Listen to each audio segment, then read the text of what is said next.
A real sense of chaos and of crisis engulfing the major broadcaster, the BBC, the public broadcaster here in the United Kingdom and indeed across the world.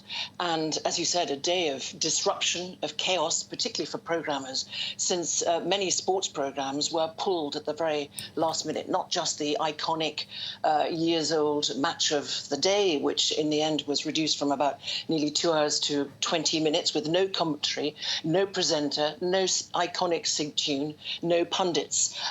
Some on social media have been saying that's a better version. But the fact of the matter is that this is a full-blown crisis. No sign at all, you ask, of possibly Mr. Lineker coming back. He's been suspended over a tweet that he did just last Tuesday, which has gathered headlines and been front-page headlines, leading headlines for the last 5 to 6 days, and which has really now degenerated into a full-blown political crisis. And this is all over Mr. Lineker, the most highly paid BBC presenter, actually criticising the current government, so Rishi Sunak's government's asylum policy. You'll know that on Tuesday, a legal migration bill, which we reported on, is being introduced, which really aims to deport anybody making it onto British soil across the English Channel and reaching what the government says this country illegally. And some critics say that this is falling foul of international law. And certainly Mr. Sunak himself trying to distance the government from it, the Prime Minister saying that this was a matter for the BBC alone to resolve.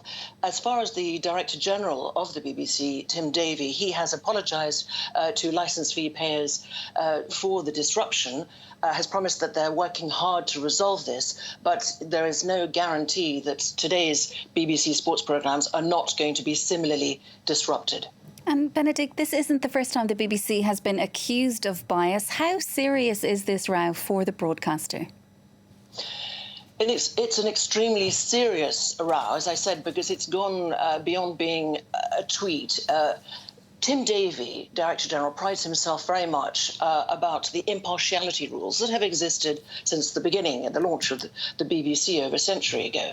But he has enforced them more strictly. But critics are saying, including some former BBC bosses, are saying on the airways, British Airways, that actually this impartiality rule is not applied consistently. So the fact of the matter is that any employee of the BBC, so for example a presenter of news and current affairs, it has absolutely to ensure that there's no conflict of interest, that they're not tweeting or making public any personal opinions about politics. That is common sense, in a sense.